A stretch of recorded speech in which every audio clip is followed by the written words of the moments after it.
Assalamualaikum warahmatullahi wabarakatuh. Perkenalkan, nama saya Faisal Syahrian. Saya dari Program Studi Sarjana Kesehatan Masyarakat.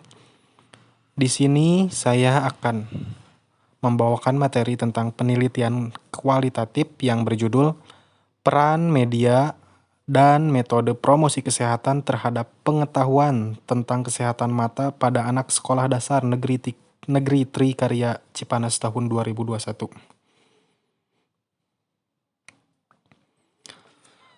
Langsung saja pada bab 1 pendahuluan latar belakang. Berdasarkan data WHO tahun 2014 menyebutkan 285 juta orang diperkirakan akan tunanetra di seluruh dunia, 39 buta dan 246 memiliki low vision. Penyebab utama gangguan kesehatan mata dan penglihatan dunia adalah kelainan refraksi 43%, katarak 30%, dan glaukoma 2%.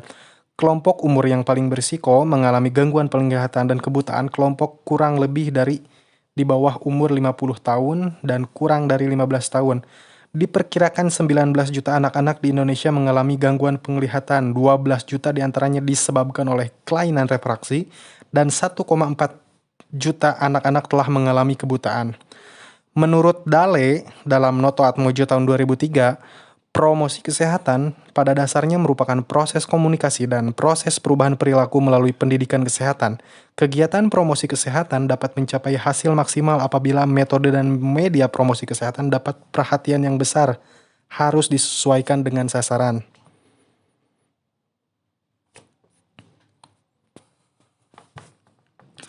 Rumusan masalah.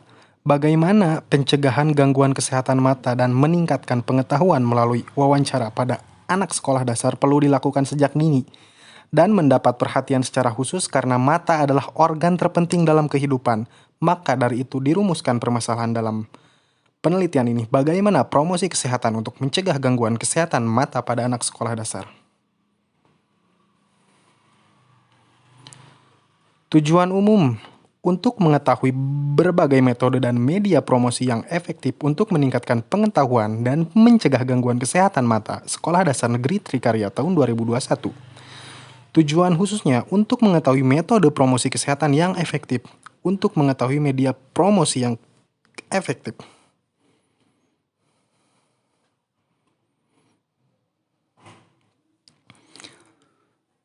Bab 2. Menurut Jogi, tahun 2009, mata adalah organ penglihatan yang terletak di rongga orbita. Hal ini hampir berbentuk bulat dan sekitar 2,5 cm. Volume bola mata adalah sekitar 7 cc. Ruang antara mata dan rongga orbital ditempati oleh jaringan lemak, daging, tulang, orbit, dan lemak membantu melindungi mata dari cedera. Struktural, dua mata terpisah tapi mereka berfungsi sebagai pasangan. Hal ini dimungkinkan untuk melihat dengan hanya satu mata. Tapi visi 3 dimensi terganggu ketika hanya satu mata, diumumkan terutama kelainan dengan penglihatan jarak.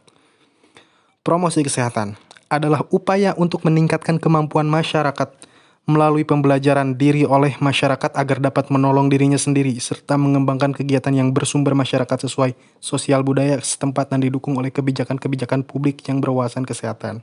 Kemenkes tahun 2011.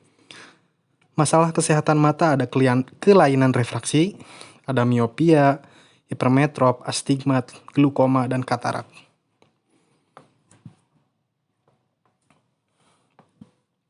Bab 3.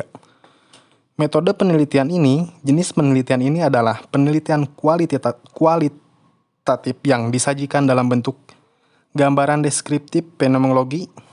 Penelitian ini dilakukan dengan cara in-depth interview, wawancara mendalam. Kriteria partisipan dalam penelitian yaitu siswa kelas 6 Sekolah Dasar Negeri Trikarya. Penelitiannya hanya melakukan wawancara kepada anak siswa kelas 6. Adapun varian dari penelitian ini yaitu siswa putri dan putra. Teknik pengambilan sampel yang digunakan dalam penelitian ini adalah purpose sampling, yaitu teknik pengambilan sampel sumber data yang dipilih berorientasi pada tujuan penelitian di mana individu dipilih secara sengaja karena memiliki pengalaman yang sesuai dengan fenomena yang diteliti. Pemilihan lokasi. Penelitian ini dilakukan di Sekolah Dasar Negeri Trikarya Cianjur pada bulan Desember 2020. Instrumen dalam penelitian kualitatif yang menjadi instrumen atau alat penelitian adalah penelitian itu sendiri, di mana peneliti menyiapkan pedoman wawancara dan 3 handphone, satu untuk merekam suara, satu sebagai alat dalam proses video call, dan 1 handphone lagi digunakan sebagai alat video recorder.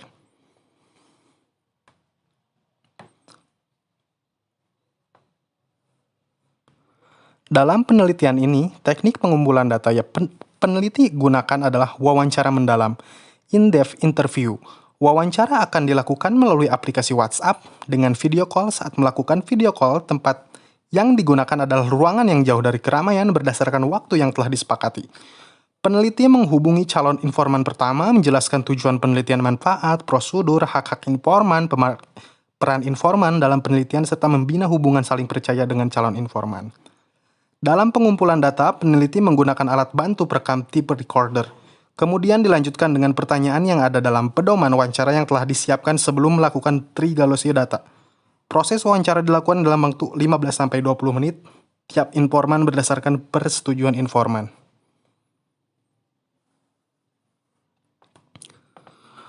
Prosedur analisa data. Meninjau kembali setiap transkrip dan mencari pertanyaan yang signifikan atau merumuskan makna pertanyaan yang diungkapkan informan. Mengatur data yang telah dirumuskan kelompok tema atau kategori. Menggabungkan seluruh hasil ke dalam deskripsi struktural. Membuat deskripsi intisari dari semua pertanyaan informan melalui interpretasi data dengan kutipan-kutipan dari pertanyaan informan. Apa analisis data? Analisis data pada pendekatan fenomenologi menurut Creswell tahun 2013 menggunakan proses coding yang sistematik. Proses ini dimulai dengan mendengarkan deskripsi verbal para partisipan. Diikuti dengan kegiatan membaca dan membaca kembali transkrip verbatim. Avanti 2014, tahapan analisis data dalam fenomenologi menurut Creswell 2013 dalam Arianti 2004 adalah sebagai berikut.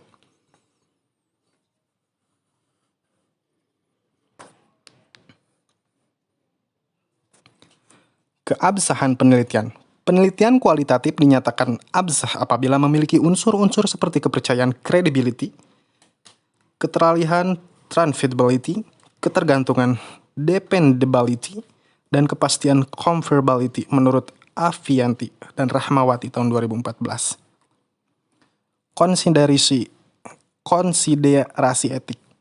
Prinsip dasar etik merupakan landasan untuk mengatur kegiatan suatu penelitian. Pertimbangan etik dalam penelitian ini berkenan dengan pemenuhan hak-hak informan. Menyatakan hak-hak tersebut minimal memiliki prinsip menghargai hakikat dan martabat informan, prinsip beneficency, keadilan, justice untuk semua informan, persetujuan penjelasan atau informant consent. Bab 4. Hasil dan pembahasan. Partisipan dalam penelitian ini terdiri dari 3 orang anak dengan melakukan purpose sampling, yaitu teknik pengambilan sumber data yang dipilih berorientasi pada tujuan penelitian, di mana individu memiliki secara sengaja karena memiliki pengalaman sesuai dengan fenomena yang diteliti. Peneliti berhasil mengumpulkan data dari 3 partisipan. Kriteria partisipan. Jumlah partisipan yang terlibat pada penelitian adalah 3 orang siswa Sekolah Dasar Negeri Trikarya Cipanas. Proses pengambilan data validasi dilakukan mulai tanggal 23 sampai 25 Desember 2020. Proses wawancara dilakukan melalui video call WhatsApp dan dilakukan dalam suasana santai. Proses validasi data dilakukan 1 kali dan lamanya waktu wawancara 11 sampai 20 menit.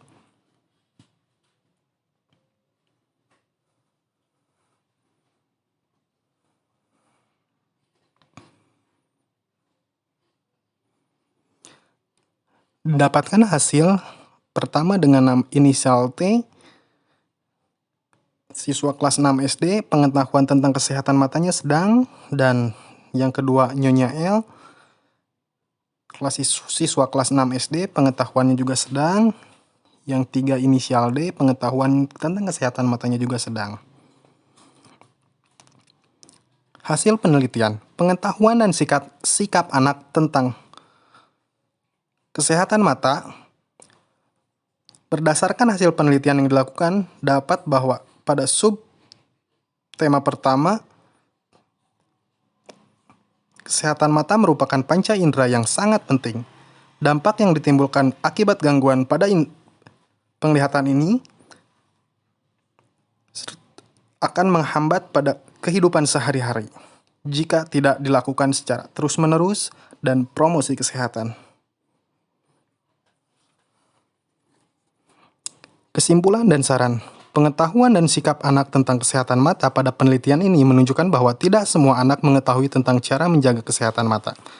Karena adanya keterbatasan pengetahuan sehingga sikap yang ditunjukkan juga beragam. Ada anak yang mengikuti arahan yang diberikan oleh guru serta orang tuanya dan ada yang tidak. Peran orang tua dan guru dalam meningkatkan kemandirian cara menjaga kesehatan mata secara penilaian ini menunjukkan bahwa orang tua dan guru ibu merupakan peran utama bagi anaknya di sekolah maupun di rumah, di mana para partisipan berusaha memberikan arahan kepada anak-anaknya bagaimana cara merawat mata sejak dini yang baik dan benar.